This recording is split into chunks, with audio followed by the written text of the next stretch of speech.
Al final de esta presentación, el alumno tendrá que realizar las actividades interactivas de la plataforma basadas en esta presentación. A la hora de diseñar redes de tuberías en instalaciones de calefacción, simplemente tenemos que tener en cuenta dos restricciones. Primero, la pérdida de carga en pascales por metro, o pérdida de carga unitaria, porque se permite un máximo de 400 pascales por metro. En los tramos más alejados se recomienda no superar los 200 pascales por metro. La otra restricción es la velocidad. Dado que la velocidad del fluido es causante del ruido molesto de las tuberías, se limita a un máximo de 3 metros por segundo en locales no habitados, a 2 metros por segundo en locales habitados, y en el caso de calefacción de viviendas se limita a 1 metro por segundo. Vamos a ver un ejemplo de 0,1 litros por segundo, limitado a 400 pascales por metro, en tubería de cobre a 70 grados centígrados.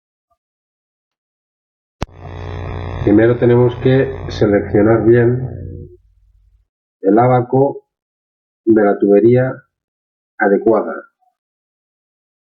Si vamos a utilizar tubería de cobre en agua a 70 grados, estamos hablando de una calefacción convencional. En este ábaco lo que encontramos en el eje vertical son las pérdidas de carga en pascales por metro. En el eje horizontal, el caudal circulante en litros por segundo. Las líneas azules serían los diámetros de tubería y las líneas rojas serían las velocidades de circulación del agua.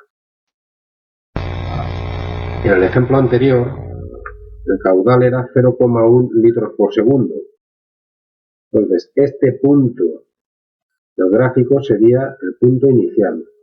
Marcaría aquí 10 menos 1 litros por segundo y miraría qué diámetro es el adecuado para no superar la restricción de 400 pascales por metro, que es esta línea roja. Entonces me doy cuenta que si llego hasta aquí, estoy justo en el límite, por lo que me voy a quedar en el diámetro anterior, que el gráfico me dice que es el diámetro de tubería de cobre de 18 milímetros. Con lo cual, el punto de funcionamiento de la tubería sería este, con una pérdida de carga correspondiente a 200 pascales por metro y una velocidad de circulación de 0,5 metros por segundo. Con lo cual, efectivamente, compruebo que con un diámetro de 18 milímetros obtengo una pérdida inferior a 400 y una velocidad de circulación inferior a 3 metros por segundo. Con lo cual, la solución a un caudal circulante de 0,1 litros por segundo es un diámetro de tubería de 18 milímetros de cobre, porque estamos hablando de agua a 70 grados. La solución, por lo tanto, sería esta: diámetro de 18 milímetros, pérdida de carga de 200 pascales por metro y velocidad de circulación 0,5 metros por segundo. Hemos dicho al principio que íbamos a tratar 3 instalaciones básicas, la primera de las cuales sería la de suelo radiante. En cuanto a esta instalación, encontramos que es una instalación de baja temperatura, porque por normativa se prohíbe circulación de agua por encima de 40 grados para evitar temperaturas del suelo perjudiciales para la salud del que está en la vivienda. Por lo tanto, si aquí tenemos la caldera, tenemos que conseguir que la temperatura de envío no supere 40 grados y llegaríamos a un colector de ida del que saldrían los ramales para las distintas habitaciones. Esa agua que circula por el bucle de suelo radiante, después de visitar cada habitación, retornaría con menor temperatura a un colector de retorno. Este colector de retorno volvería a la caldera para volver a ser calentada. Caso de que la caldera no pueda ofrecernos una temperatura tan baja, habrá de instalarse una válvula de 3 vías mezcladora para recircular parcialmente el retorno del suelo radiante y de esa manera bajar la temperatura de envío de la caldera a los 40 grados requeridos. En el ejemplo se ven dos habitaciones, una de 1500 vatios y otra de 2000 vatios. En la tabla de la izquierda se ve que si lo pasamos a kilovatios corresponden a 1,5 y a 2 kilovatios, pasados a kilocalorías horas serían 1290 y 1720, y con una diferencia de temperatura de 40 menos 32, es decir, 8, nos daría un caudal circulante por cada habitación de 161,25 en el primer caso y 215 litros hora en el segundo caso, que pasados a litros por segundo resultarían 0,045 litros por segundo y 0,06 litros por segundo. El cálculo termodinámico es muy sencillo, porque conociendo la potencia en kilocalorías hora y la diferencia de temperatura entre la ida y el retorno, la división entre potencia y diferencia de temperatura nos ofrece el caudal en litros por hora, y para pasarlo a litros por segundo simplemente tenemos que dividir por 3600. Por lo tanto, en la instalación de suelo radiante tenemos el equipo productor de calor, la tubería de ida, limitada su temperatura en el entorno de los 40 grados, los elementos circuladores o bombas, el colector de ida que reparte el agua a las distintas habitaciones y el colector de retorno que recoge el agua de esas habitaciones para parcialmente devolverla a la caldera y parcialmente recircularlo con la tubería de ida y de esa manera conseguir una temperatura de ida limitada.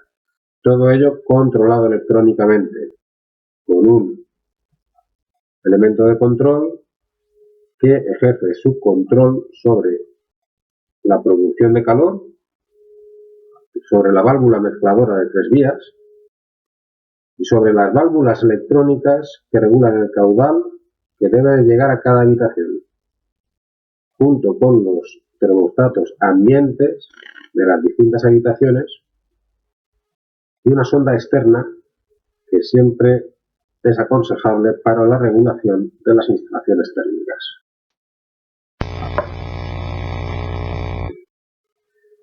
En el caso del suelo radiante, como el agua circula a menos temperatura, el ábaco que tenemos que seleccionar sería de agua a 30 grados, que es la temperatura media,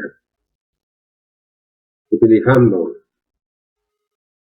el ábaco de la tubería de polietileno reticulado, o PEX. De esa manera, con un caudal de 0,1 litros por segundo, limitamos la pérdida a 400 pascales por metro, buscamos el diámetro inferior, que sería 20 milímetros, y en este punto de funcionamiento obtendríamos una pérdida de carga unitaria de 220 pascales por metro y una velocidad de circulación de 0,48 metros por segundo, con lo cual estamos cumpliendo con la restricción impuesta. El caso de la instalación bitubo es una de las instalaciones convencionales. En el ejemplo se han puesto una temperatura de 65 grados en la ida y 45 grados en el retorno. Se puede observar que los elementos emisores en estas instalaciones están dotados de dos válvulas, uno en la entrada de agua y otro en la salida. Estas válvulas sirven para regular el caudal de agua y con ello la potencia del emisor. La válvula que se coloca en la parte inferior se denomina también enlace detentor y solamente es accionable con una herramienta de tipo Allen. La llave que se coloca en la parte superior es de accionamiento manual. Con estas dos llaves podemos seccionar el radiador para poder desinstalarlo en caso de necesidad para mantenimiento. Todos los elementos emisores están dotados igualmente de un purgador para eliminar el aire de su parte alta. En la instalación de la figura vemos que el retorno es directo. La ida es una tubería que reparte agua a los distintos emisores y las salidas de estos emisores dan lugar a la tubería de retorno que vuelve a la caldera para volver a ser calentada el agua. Si vemos la tabla de la diapositiva, de las distintas potencias en vatios se pueden convertir fácilmente a kilovatios y a kilocalorías hora, y aplicando la diferencia de temperatura entre la ida y el retorno del agua nos ofrece el caudal en litros hora circulante por cada elemento emisor por la división entre la potencia en kilocalorías hora y la diferencia de temperatura.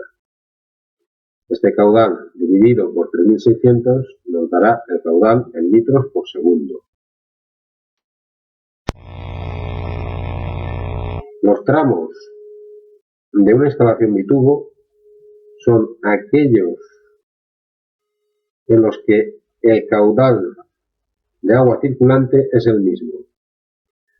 Por eso hablamos de un tramo, aunque en realidad corresponda a dos trozos distintos de tubería.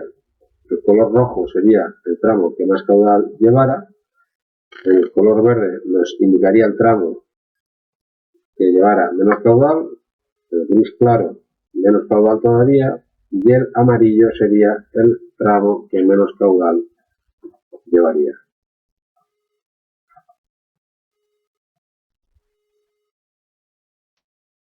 Directo que sufrimos el desajuste porque al cerrar uno de los emisores se desequilibran los caudales. Esto no ocurre nunca con el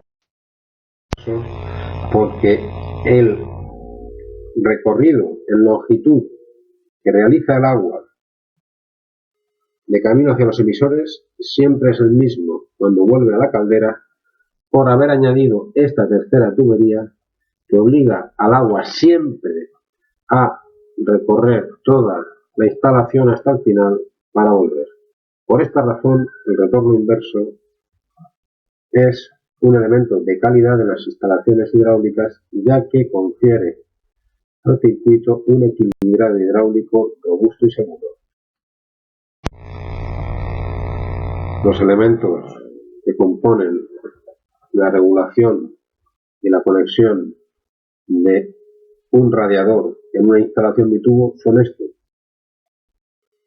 Tendríamos por una parte el enlace detentor que se acciona con llave Allen, que se coloca en la parte inferior o de salida del radiador, la llave reguladora de accionamiento manual que se coloca en la parte superior del radiador, tapón ciego que se coloca en la parte inferior, en el otro lado respecto del enlace detentor, y el purgador que se coloca en la parte superior del lado contrario de la llave reguladora. Siempre hay que añadir a los tapones en la junta de teflón y por supuesto los elementos emisores se tienen que colgar de la pared con elementos de cuelgue adecuados. Aquí vemos un purgador de accionamiento manual y aquí un purgador automático. Siempre hay muchas opciones para configurar un radiador a la medida de las necesidades. Igualmente, en vez de colocar una simple llave de accionamiento manual, se puede colocar una llave termostática para regular de forma automática el caudal circulante por el radiador, ajustándolo a la necesidad de calefacción de la habitación. La instalación monotubo es otro tipo de instalación que utiliza también los mismos emisores, pero de forma distinta, ya que en este caso el agua entra en el primer emisor, sigue su camino, entra en el segundo emisor, sigue su camino, entra en el siguiente emisor y así sucesivamente para retornar más fría ya hacia la caldera. Es decir, la temperatura va reduciéndose de un emisor a otro. Este tipo de instalación tiene la enorme ventaja de no desequilibrarse nunca hidráulicamente, ya que el caudal es siempre el mismo y los emisores se dimensionan de manera que los sucesivos radiadores se van agrandando para compensar la pérdida de temperatura del agua, con lo cual la instalación siempre funciona equilibrada y ajustada. La gran diferencia con el sistema monotubo es la llave de aporte del emisor monotubo, ya que en un solo elemento tenemos la entrada de agua caliente, la salida del agua caliente del radiador y la continuación hacia la tubería en busca de los siguientes emisores. Evidentemente, hemos dicho, los emisores en las instalaciones monotubo se tienen que mayorar, se tienen que hacer mayores, se tienen que hacer más grandes, y eso lo hacemos corrigiendo la potencia del emisor, de manera que si yo tuviera un emisor que ocupara el quinto lugar en el anillo del monotubo, que ocupara el cuarto lugar en el anillo del monotubo, en un anillo de un total de 5 emisores, yo tendría que multiplicar por 1,19 su potencia. Por ejemplo, si la potencia necesaria en la habitación fuera de 1000 vatios, el emisor lo dimensionaría considerando una potencia de 1190 vatios. Este tipo, como antes se ha mostrado, el número de elementos que tienen que configurar ese emisor de calor correspondiente a ese salón, esa cocina, ese dormitorio, ese baño de la pieza que se trate. Y esto es todo en cuanto a instalaciones básicas de instalaciones de calefacción.